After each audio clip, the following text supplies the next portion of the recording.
بسم اللہ الرحمن الرحیم۔ بسم اللہ الرحمن الرحیم۔ السلام علیکم ورحمۃ اللہ وبرکاتہ۔ امید ہے آپ تمام احباب خیر وعافیت سے ہوں گے۔ آج جلالین ثانی کا سبق نمبر 54 ہے اور اس سبق سے ہم سورہ قاف کی ابتدا کر رہے ہیں۔ تو آج کے سبق میں ہم سورہ قاف کی آیت نمبر 1 سے 3 تک کا ترجمہ اور تفسیر پڑھیں گے۔ سورۃ قاف مکیۃ الا وقد خلقنا السماوات الآیہ فمدنیۃ 45 آیۃ۔ مصنف رحمہ اللہ تعالیٰ فرماتے ہیں کہ سورہ قاف مکی صورت ہے سوائے وَلَقَدْ خَلَقْنَا السَّمَاوَاتِ، یہ جو آیت ہے اس کے علاوہ تمام اس کی آیات مکی ہیں، اس لیے یہ مکی صورت ہے۔ یہ والی آیت مدنی ہے اور 45 آیتن اس کی 45 آیات ہیں۔ بسم اللہ الرحمن الرحیم۔ قاف والقرآن المجید بل عجبوا ان جاءهم منذر منهم فقال الكافرون هذا شيء عجیب۔ قاف والقرآن المجید، قاف جو ہے یہ حروف مقطعات میں سے ہے، اللہ ہی اس کی بہتر مراد کو جانتے ہیں۔ والقرآن المجید، قرآن مجید کی قسم۔ ان کافروں نے آپ صلی اللہ علیہ وسلم کو کسی دلیل کی وجہ سے نہیں جھٹلایا۔ بل عجبوا ان جاءهم منذر منهم فقال الكافرون هذا شيء عجیب، بلکہ انہوں نے اس بات پر حیرت کا اظہار کیا کہ کوئی ڈرانے والا خود انہی میں سے کیسے آ گیا۔ فقال الکافرون ھذا شیء عجیب، چنانچہ ان کافروں نے یہ کہا کہ یہ تو بڑی عجیب بات ہے۔ عزیز طلبہ، یہ سورہ قاف جو ہے یہ قاف سے شروع ہو رہی ہے۔ قاف جو ہے یہ حروف تہجی کے الفاظ جو ہیں ان میں سے ایک لفظ ہے۔ اس کے شروع میں جو ہے وہ یہی لفظ ہے قاف، اسی وجہ سے سورت کا نام ہی قاف مشہور ہو گیا۔ یہ جو ہے طوال مفصل میں پہلی سورت ہے۔ بعض حضرات فرماتے ہیں کہ سورہ حجرات سے طوال مفصل شروع ہو جاتی ہے، یعنی کہ جو نمازوں کے اندر سنت قرات کی جو مقدار ہے اس میں 3 طرح کے درجات ہیں، ایک طوال مفصل ہے، ایک اوساط مفصل ہے اور ایک قصار مفصل ہے۔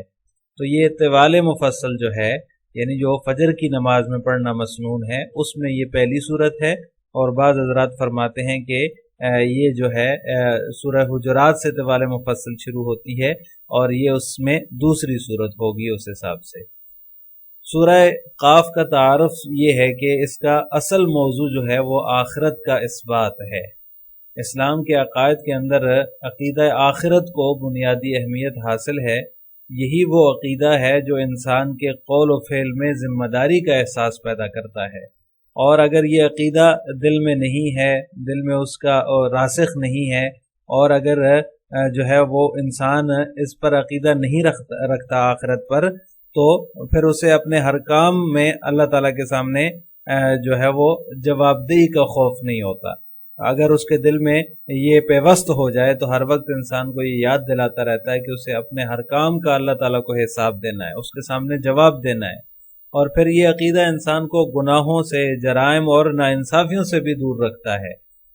اور اسی لیے قرآن کریم نے آخرت کی زندگی کو یاد دلانے پر بہت زور دیا ہے، اور اسی کا نتیجہ تھا کہ ہر وقت صحابہ کرام رضوان اللہ تعالی علیہم اجمعین آخرت کی زندگی کو بہتر کرنے میں لگے رہتے تھے۔ اس کے بعد جتنی بھی مکی صورتیں آ رہی ہیں ان میں جو ہے وہ اسی عقیدے کے دلائل ہیں۔ قیامت کے حالات کا ذکر ہے، اور دوزخ کی منظر کشی کی گئی ہے، جنت کا نظارہ پیش کیا گیا ہے، اور یہ جو تخلیق کائنات کی ابتدا ہے، حشر نشر، بعث بعد الموت، یہ ساری چیزیں ضمناً اس کے تحت بیان کی گئی ہیں، ان کا ذکر کیا گیا ہے۔ یہ جو صورت ہے سورہ قاف، اس کو یہ بھی خصوصیت حاصل ہے کہ آپ صلی اللہ علیہ وسلم نے فجر کی نماز میں اور اسی طرح جمعے کی نماز میں اس کو بکثرت پڑھا ہے، یعنی کہ زیادہ جو ہے وہ آپ صلی اللہ علیہ وسلم نے اسی صورت کو جمعہ کی نماز میں بھی اور فجر کی نماز میں بھی پڑھا ہے۔ اور یہ جیسا کہ مصنف نے ذکر کیا کہ یہ مکی صورت ہے سوائے ایک آیت کے، وَلَقَدْ خَلَقْنَا السَّمَاوَاتِ وَالْأَرْضِ۔ یہ جو آیت ہے یہ آیت مدینہ میں یہودیوں کے بارے میں نازل ہوئی ہے۔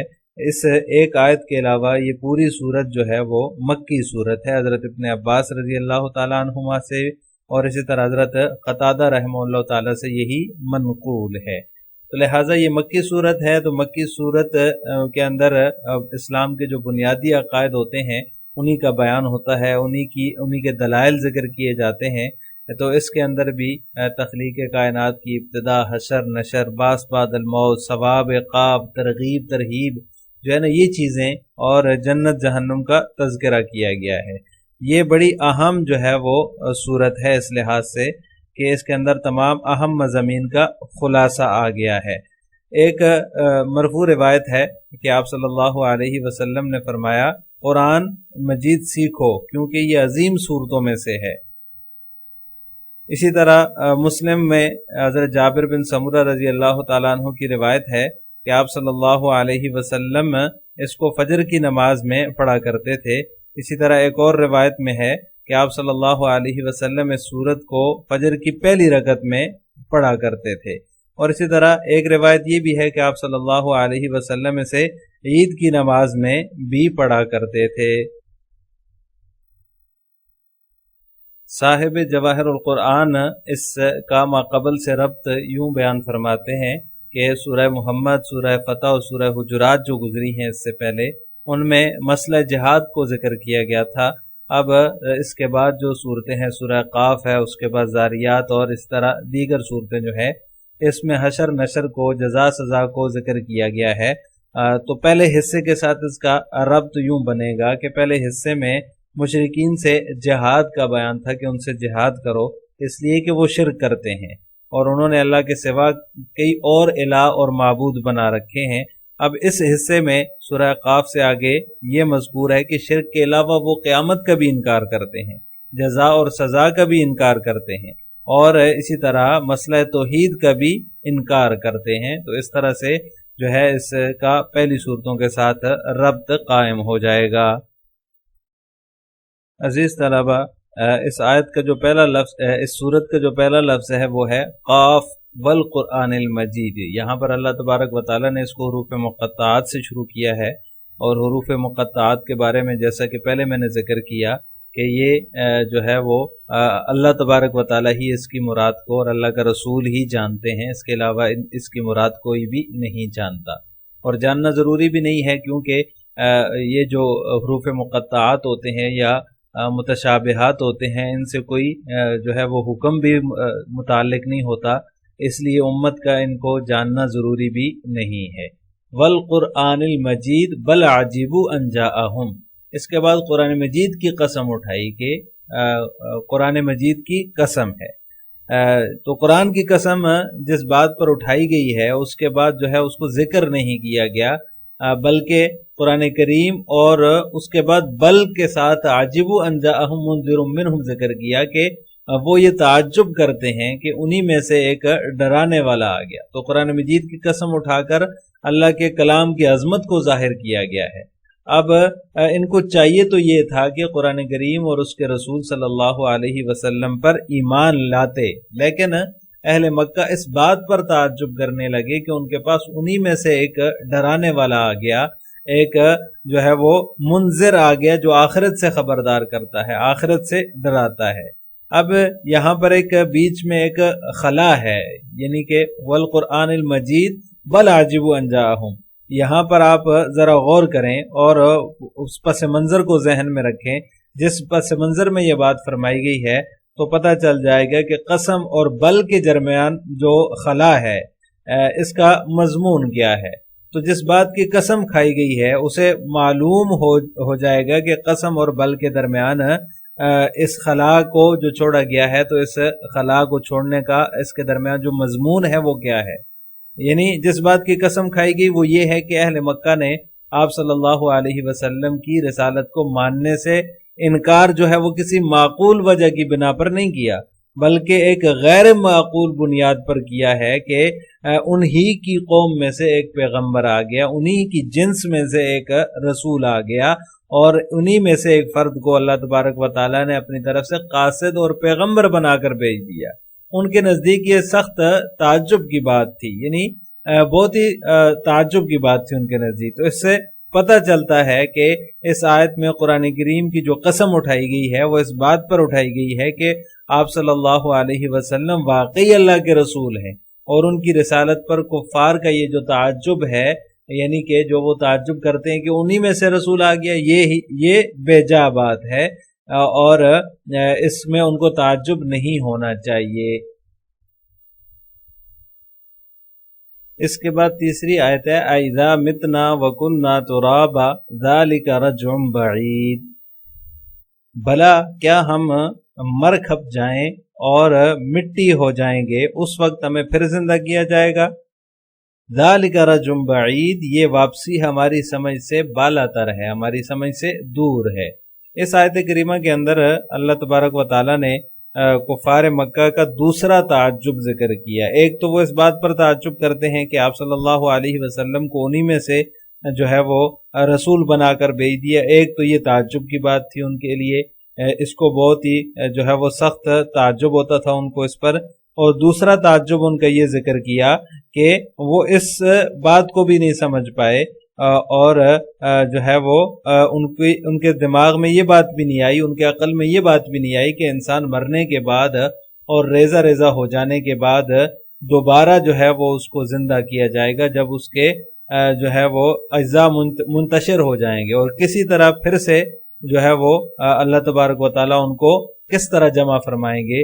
یہ تو ان کی اپنی عقل کی تنگی کی بات ہے، اور اس میں ان کی اپنی عقل جو ہے وہ تنگ ہے، اور اللہ کا علم اور اس کی قدرت تنگ نہیں ہے۔ اللہ کا علم اور اس کی قدرت بھی تنگ ہو جائے تو یہ ان کے استحجاب کی دلیل تھی کہ جب اللہ تبارک و تعالیٰ نے ابتدا سے پیدا کیا بے شمار انسانوں کو، تو پھر مرنے کے بعد وہ دوبارہ کیسے پیدا نہیں کر سکتا؟ تو لہٰذا یہ ان کے دوسرے جو ہے وہ تعجب کا بیان ہے اس آیت کریمہ کے اندر۔ ہر جز جس شکل میں جہاں بھی ہو، اللہ تبارک و تعالیٰ اس کو براہ راست جانتا ہے، اور اللہ تبارک و تعالیٰ اللہ تعالیٰ کے پاس اس کا پورا ریکارڈ موجود ہے، اور اللہ تبارک و تعالیٰ ایک ذرے کو جمع کر کے اور دوبارہ انسان کو اسی جسم میں بنا دیں گے، اور جس میں انہوں نے دنیا میں رہ کر جو ہے وہ اعمال کیے تھے، اور پھر ان اعمال کا بدلہ ان کو دیا جائے گا قیامت کے دن۔ تو یہ ان کا دوسرا تعجب ہے اس آیت کریمہ کے اندر۔ پہلا تو یہ تعجب ہوا کہ انہی میں سے رسول کیسے آ سکتا ہے، اور دوسرا تعجب ہوا کہ مرنے کے بعد ہمیں دوبارہ زندہ کیسے کیا جائے گا۔ اب تفسیر جلالین ملاحظہ ہو، قاف اللہ اعلم بمرادہ بہ، مصنف رحمہ اللہ تعالیٰ نے اسلاف کے مسلک کی طرف اشارہ کیا کہ اللہ ہی اس کی مراد کو جانتے ہیں، حروف مقطعات کی۔ والقرآن المجید، اور قرآن مجید کی قسم، الکریم یعنی قرآن کریم کی قسم، ما آمن کفار مکہ بمحمد صلی اللہ علیہ وسلم۔ یہ عبارت نکال کر مصنف نے اس بات کی طرف اشارہ کر دیا کہ جواب قسم جو ہے وہ محذوف ہے۔ وہ جواب قسم کیا ہے؟ ما آمن کفار مکہ بمحمد، قرآن مجید کی قسم کہ کفار مکہ نے آپ صلی اللہ علیہ وسلم پر ایمان نہیں لایا۔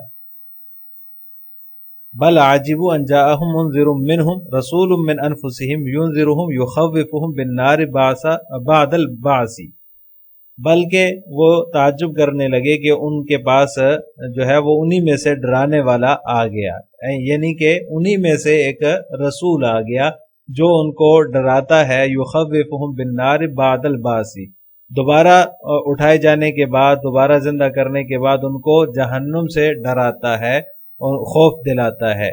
فقال الکافرون ھذا الانذار شیء عجیب، تو کفار کہتے ہیں کہ یہ ڈرانا جو ہے یہ بہت ہی عجیب بات ہے۔ ھذا کا مشار الیہ مصنف نے الانذار بتا دیا۔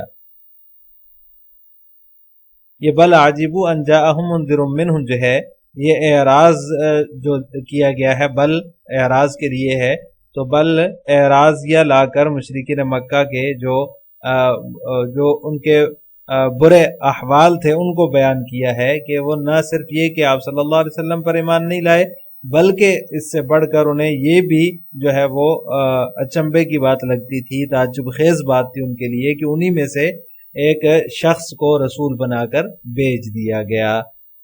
اذا بتحقیق الحمزتین و تسہیل الثانیۃ و ادخال الف بینہما علی الوجہین، دونوں حمزوں کی تحقیق اور دوسرے کی تسہیل اور ادخال الف بینہما علی الوجہین، اور دونوں صورتوں میں ان کے درمیان الف داخل کر کے، یہ جو ہے وہ